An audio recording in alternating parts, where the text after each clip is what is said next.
This is Weymouth Beach in Dorset, and we've probably all been to beaches around the country that have donkey rides. But have you ever considered what happens to those donkeys when they're not at the beach? Well, I've been to find out more about where these donkeys live and the life that they lead when they're there, and I can assure you it's really very interesting. And how did you get involved with the running them and working them on the beach? So I had another beach business. I had the trampoline, and I used to watch the donkeys go up and down, and I used to think, yeah, that's what I want to do. And then the owner, Maggie, approached me, and I used to help her do driving the lorry and giving her a day off. And then she said she wanted to retire, and would I be interested in buying her out? So with a large family discussion, that's what we decided to do. And you've not looked back since? Not looked back since. Started with the 8 that Maggie had, and then in my mind I thought 12 would be a good number to make sure they get proper rest days and they don't have to work too hard. And the 6 ladies that I bought, they were all in foal already, so that immediately boosted the numbers by another 6. And then I started taking donkeys that were maybe had a few emotional needs, hadn't had particularly great time, to humanise them and show them love and care and attention. And then of course you don't want those to move on because you bond with them, so they swelled the family numbers again, and so on, really. But obviously looking after them and in terms of their health and everything is obviously very important to you. Yes, their welfare, their happiness is what it's all about. And being able to show people what gentle, compassionate souls they are and how much love they can give and that, they require from you. I understand that today you've got a visit from a physiotherapist who's Yes. going to treat some of the donkeys. Yes. So how did that come about? I've never heard of that ever before. Okay, so when, I guess coming from a horse background, always had the horses checked with a physio, chiropractor as part of their routine, and obviously the donkeys do really a lot more, not in the way you would compete with a horse, but obviously they have a lot of riders on and off, and not being experienced riders, they can, the balance may not be great, so the donkeys just need their backs checking, and they mess around in the field playing, and they tweak things like we do. So it's just good to just make sure that they're happy and balanced. It's quite interesting. You can go along and do this to, say 10 donkeys, and you're bound to find one where it's like trying to bounce a concrete block. And you think, oh yes, that donkey will be tight in the back, that donkey will have restrictions. But she's pretty good. Well, I didn't really know anything about beach donkeys, and probably slightly had that same feeling about them that a lot of people have, is that, oh God, donkeys that work on the beach, how well looked after are they, sort of thing. And then, getting to work with them, with Mel, and, realising that, these donkeys are better looked after than some people's horses, so, they really do want for nothing. They all have their own individual saddles, their own individual bridles, they are absolutely treated as individuals. They get all the individual care and attention and treatment that they need.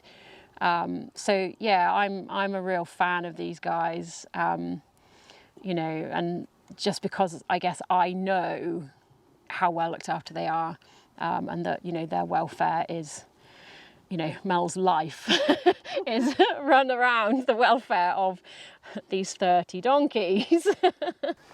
So they also get their toes clipped or their hooves clipped in the same way. It's like being at a beauty parlour here. It is. So the farrier comes he comes to us every 2 weeks, and then we hopefully trim between 8 and 10 donkeys, depending on who needs doing. They all get it seen at least 6 to 8 weeks.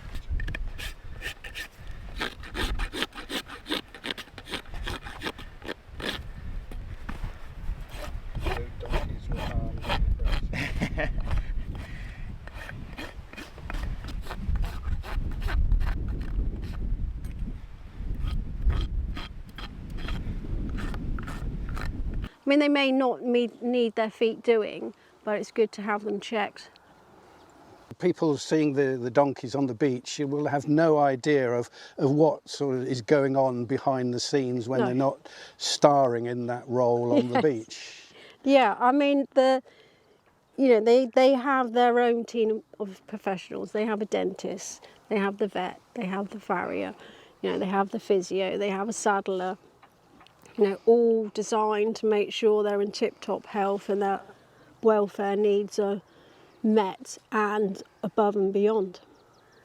Do you have a particular favourite at all, or is that a really horrible question to ask? You can't have a favourite.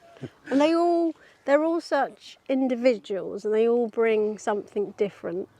So no, there's no favourites. You might say, well, if we do a wedding appearance or something, then you've got obviously favourites you use for those environments because that's their best skill set.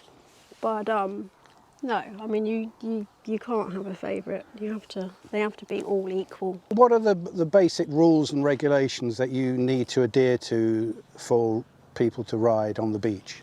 So the children need to weigh less than 7 stone, which is around about 44.45 kilos. They need to be aged 16 and under.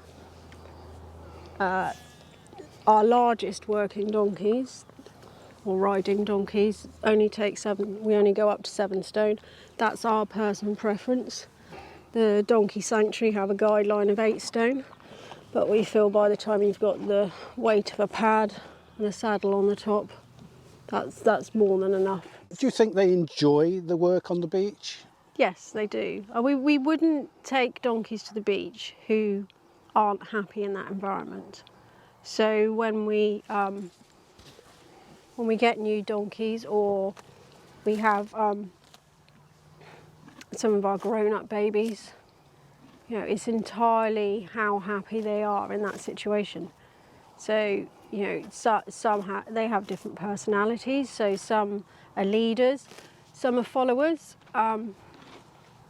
So it's down to the individual. But the sort of way we gauge it is they queue in the morning to come to work. They're all on a rota system. So yeah, I think they enjoy, because they have a problem-solving brain. They need stimulation. So obviously it's great me coming to the farm and spending time with them, but they like to meet different people, they like to see what's going on, they're very, very nosy. So on the beach they get sort of low-level exercise, they have access to food all day so they can eat if they like, they ask for extra treats, they get lots of fuss and attention. I mean, it's perfect really.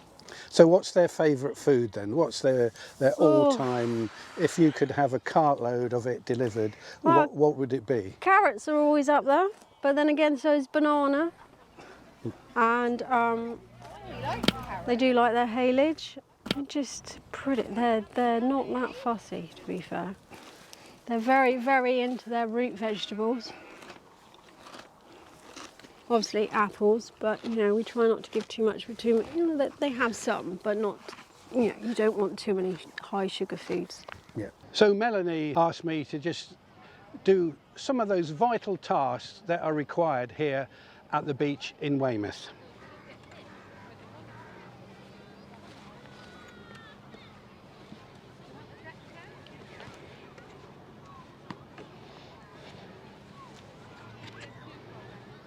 And I'm not really sure how good I am at this job.